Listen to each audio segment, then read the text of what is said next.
get them started by hand.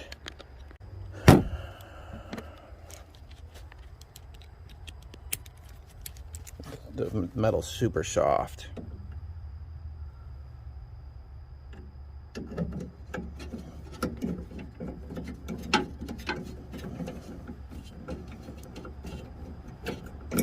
Make sure your finger tight first, then have at it on like a, only go like one ugga dugga.